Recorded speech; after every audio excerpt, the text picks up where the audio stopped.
In this last segment, we'll be talking about the last set of relationships that are so important to early childhood development in an early learning setting.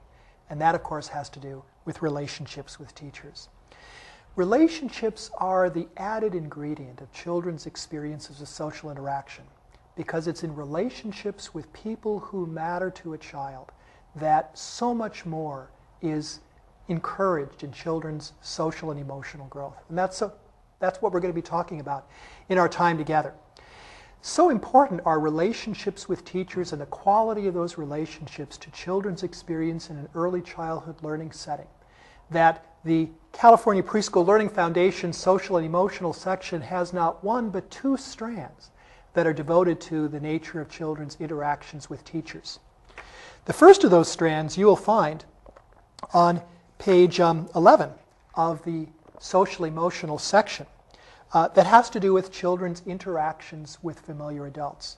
And there is one central developing feature of these interactions that we draw your attention to, and that is the capacity of children to interact with adults who are familiar to them, but not necessarily in close relationships, in an increasingly familiar, competent, and engaged way. At 48 months, children interact with familiar adults comfortably and competently, especially in familiar settings, but we note that at 60 months, children can participate in longer and more back and forth reciprocal exchanges with familiar adults and take greater initiative in social interaction. But the other strand in the Preschool Learning Foundation's focused on interactions with teachers is devoted to close relationships with teachers and caregivers. And you'll find this on page 18. And there are actually several sections to this strand, several sub-strands here that are important. One has to do with the ways in which children become increasingly skilled at seeking security and support from their primary teachers and caregivers, and do so with greater initiative as they move through the preschool years, recognizing the ways in which close relationships with teachers and caregivers in an early childhood learning setting is an important source of security and support for children in these settings. The next of the substrands concerns how children contribute to maintaining positive relationships with these primary teachers and caregivers, recognizing that with increasing age, children begin to grasp the back and forth, the mutual, the shared quality of relationships that is not just a matter of what an adult is doing good for me, but it is my playing a part that makes it a relationship. Children are beginning to get that idea as they are reaching the later part of the preschool years. And so in talking about children's close relationships, we need to think about relationships with teachers within the broader environment of relationships that is so central to the experience of preschoolers' lives, and to recognize the ways in which the quality of relationships across the board is critical for young children's readiness to learn in school. And of course, those relationships begin with the mother-child relationship, which is usually the primary caregiving relationship for young children. What research shows us is that the warmth and support of mother-child relationships predicts later academic and social success in school. That the quality of support that children experience in the relationship with their primary caregiver at home is not only a central ingredient to their social success at school, that is, their social competence in interacting with teachers and peers, but also predicts their academic competence, their cognitive skills, their letter and number skills. Both parts of children's development is fostered by the quality of caregiver relationships at home. Let me pause and say, by the way, in the interest of equal time for fathers, that it's not true that researchers have not found this to be true of fathers as well. Well, it is true, rather, but the problem is that it's just been so hard to get fathers into the lab that we don't have nearly the amount of research concerning the developmental impact of father-child relationships at this age as we do with mother-child relationships. So if you've got some good ideas about getting fathers into the lab, let me know. We'd love to study them more. The importance of relationships does not end there. We also know that the quality of childcare and education and of children's relationships with caregivers in early learning settings also predicts later school success and classroom behavior. So it's both the quality of children's relationships with teachers as well as the quality of their early education and care settings that has a lot to do both with how well children are doing socially in a classroom and also how well children are doing academically with the cognitive and language skills that are so important. Relationships are important to school readiness and to academic success. And finally, the importance of relationships does not end once children begin the primary grades. Indeed, research shows now that teacher-child relationships and peer relationships contribute to school adjustment in kindergarten and in the early primary grades. Indeed, that makes a lot of sense. One of the reasons that children are excited about going to school, as well as one of the reasons that children are excited about going to an early childhood learning setting, is because of the relationships with teachers that they experience as warm and supportive and also as exciting. And likewise, children who feel that they are accepted by the peer group are more enthusiastic about going to kindergarten and first grade in much the same way that they are also more excited through supportive peer relationships of going to preschool. Both of these are important. And so one of the points that the California Preschool Learning Foundations makes in talking about the importance of relationships is to talk about that environment of relationships and all these relationships being important. I draw out a passage from the introductory material to the foundations in which we point out that although these relationships are not interchangeable, the ones at home, the ones in preschool or early childhood care settings, the ones in school, these relationships are not interchangeable. And close relationships outside the home do not diminish the strength of young children's attachments to the parents. It is apparent that both kinds of relationships are developmentally important. The children rely on the people who matter to them in an early learning setting, much as they do rely on the people who matter to them in the home environment. And with respect to social and emotional development, one of the reasons these relationships are so important is that in close relationships, adults interpret the psychological world to young children. You know, we've talked earlier, and we've talked on many occasions about the ways in which the early childhood years are a period of blossoming understanding of the internal mental states of people, the feelings, the desires, the thoughts, the needs, the intentions, the goals, the desires, and all the other internal mental states that cause people to act as they do, and that children are passionate in their desire to try to figure out what's going on in other people's heads. But you know, what they're faced with is a real conceptual challenge. How can young children gain insight into others' mental states that are invisible, that are only very incompletely shown in people's behavior, that are often very quickly changing, and at times, it seems, very unpredictable? How can children gain insight into that invisible internal world of the mind that they're striving to understand? And we think that one of the important ways they do so is in their experience in interacting with other people with whom they are in close relationship.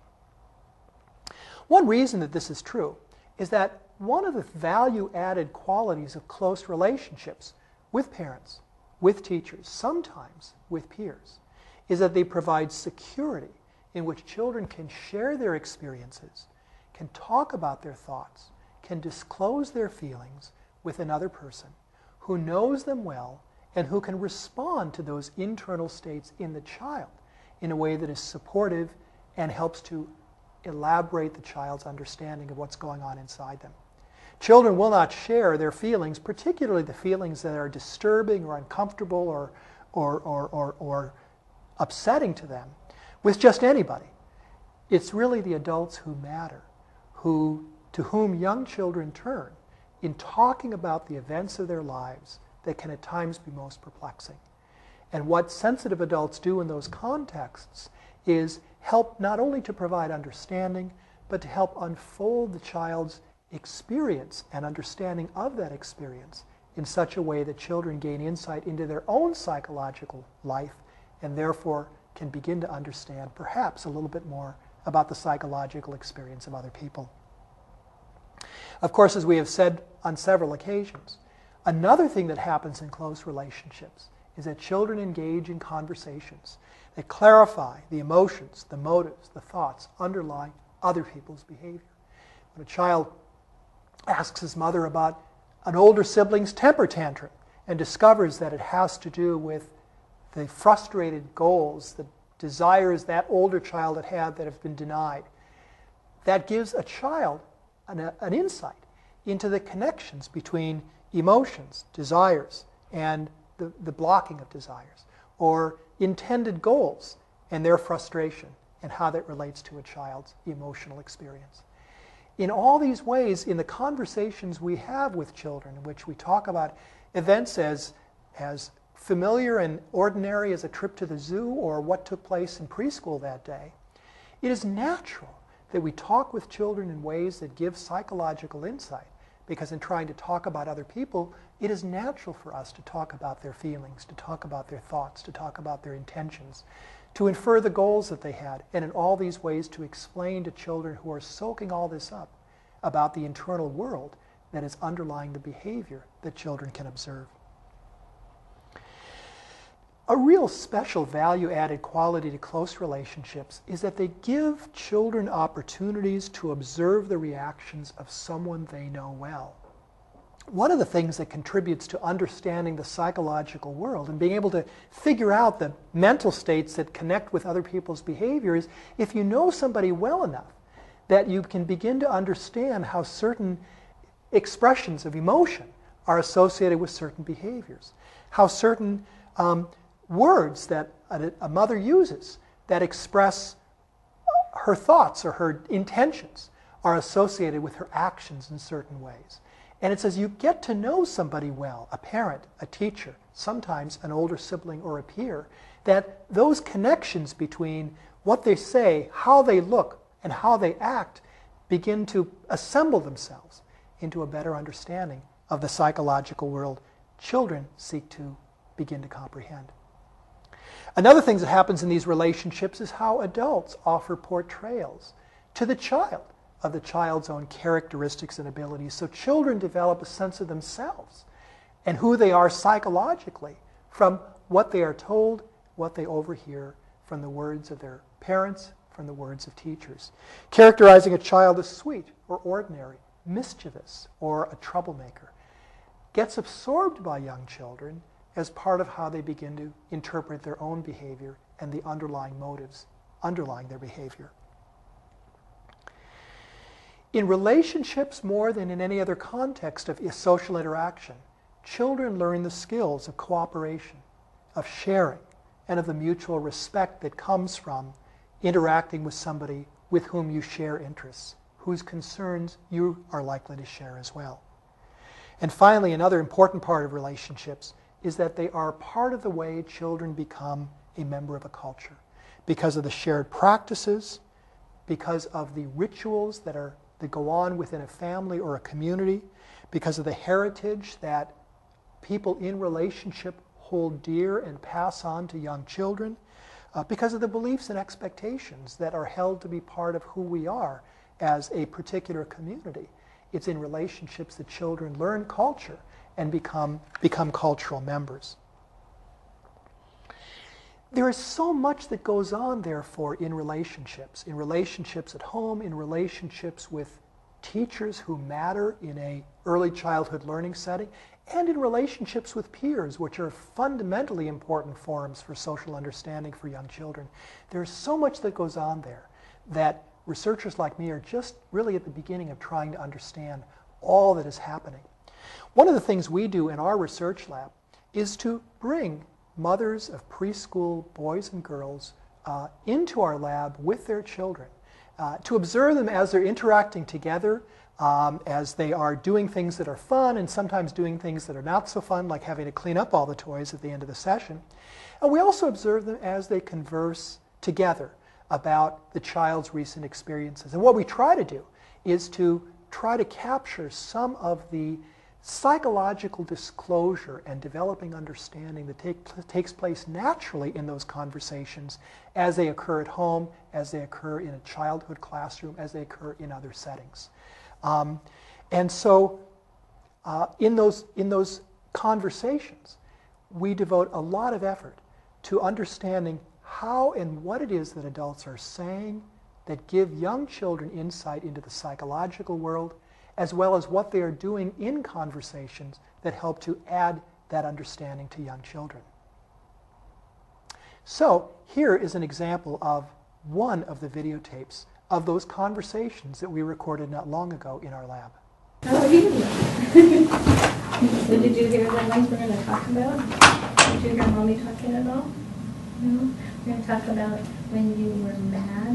Do you remember? Sad. And sad, right, exactly. So do you remember when you were mad the other day when you were playing the game? Do you remember what happened? And I turned it off. You turned it off because you were mad. What was happening?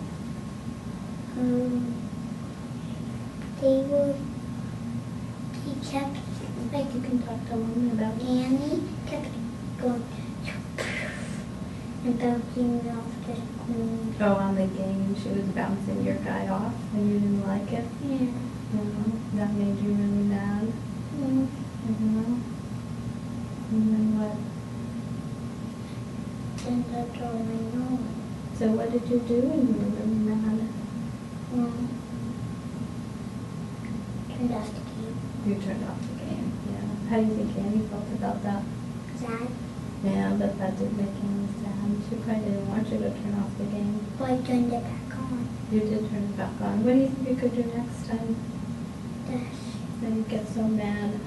Go away. You could walk away. Yeah, it's hard when you feel so angry. You're just, she's bouncing my guy off of there. Right? Yeah, then what do you do? No. Yeah, does that make you feel sad thinking about it? Hmm? Are you remembering? Yeah. Yeah, I think next time you could choose to leave the game. What else There could was you no do? way to. There was no way to. Maybe you could talk to Annie. You could talk to Annie about it when you're But mad. they said to kill me and Gavin before they start killing each other.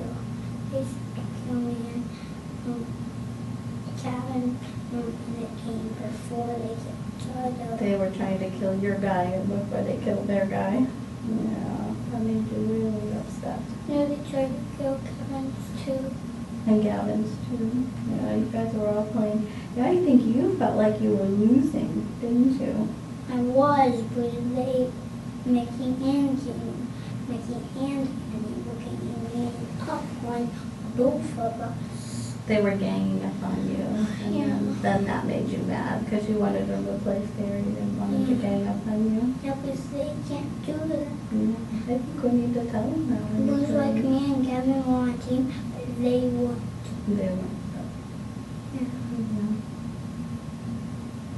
Yeah. So what do you think about next time? You think you'll be able to manage that one? No, No, what do you think? we could just pause the game. Could just pause the game. That would give you a chance to talk to them about it. It was only on first play and second and third game project, but that's only as much as we have. Sure. You know what, after you guys stopped the game, after you turned it off, they said, you know what, Avery really wasn't doing that bad. I think you really thought that you were losing and you really weren't. And the kids would have listened to you if we had talked about it. Right? Do you think so? But still, what we kept on doing. You think she might have kept doing it, so your solution was to turn off the game? Yeah. Here are some of the things we saw in the conversation, in one of these conversations between a mother and her 5-year-old son. In this case, they were recalling an instance when Avery was feeling pretty badly about a game that he had played with his friends where he thought his friends were trying to kill his character, and so he turned off the game and everybody was upset. And what we saw in some of his mother's response was a lot of understanding. The way she would say to him, you didn't like it that he was bouncing your guy off the game, and that really made you mad, showing that she understood and sympathized with the strong feelings he had. It's hard when you feel so angry. You're going, she's bouncing my guy off there, right? And then, of course, talking about the child's current feelings, where she said, it made you sad thinking about it, doesn't it? But another characteristic of these conversations, besides the understanding and support they provide, is how they add to the child's understanding of what took place. They provide greater depth to the child's appreciation of the events that they're relating together. So at one point the mother says, after you stopped the game, the other guy said, Joey wasn't really doing so bad. You thought you were losing, but you weren't. And in that way, helping give him added insight into the event that he'd found so upsetting. We think these same kinds of things happen in children's close relationships with lots of the adults who matter to them, whether they're mothers at home, whether they're teachers in an early childhood education setting, whether they're members of the extended family, whether they're other adults who are sensitive and supportive and caring for young children. And so it's a good opportunity now for us to think a little bit about, so what does all this matter? What difference does all this make for our thinking in an early childhood education setting, how we can help young children develop their relationships with teachers? Well, one perhaps obvious, but perhaps not so obvious implication of much of what we've been saying is that it's really important for teachers to be part of the child's daily experiences and activities, to be there on the floor at the child's eye level, available but also engaged with what children are doing. Working with young children can be wonderful and consuming, and it's often tempting for teachers to want to stand back and observe, perhaps in conversation with other teachers. But it is that on-the-moment engagement when teachers are with the child at the moment that something is happening, when conversation, when interpretation, when support, when challenge can be the most appropriate thing that an adult who matters can bring to that experience with a child. Of course, talking with children about their experiences at home and in the classroom, taking initiative, showing interest, asking questions, can be one way in which that relationship can be part of the unfolding of the child's understanding of their everyday experiences, and maybe an opportunity to help clarify things that a young child has found perplexing about those experiences. One way of helping to strengthen a child's experience of close relationships in an early childhood classroom is to ensure that a special teacher greets a child at the beginning of the day, that they're available to provide support as necessary, and that same person says goodbye at the day's end. So in a sense, to recognize and honor the relationship that the child may have initiated by making sure that person is a special person at the beginning of the day when the child arrives, at the end of the day when the child departs, and throughout the day, particularly as special needs arise for which a special person may be sought. That special person can also applaud the child's accomplishments, provide specific feedback about the child's efforts, so as to help children understand that their efforts to be cooperative, their efforts to build a large block tower, their efforts to solve a tough problem have been recognized. And in so doing, of course, that also builds a child's sense of value and self-esteem. Relationships build on other relationships. In this way, in a child's environment of relationships, they're nested and connected with each other.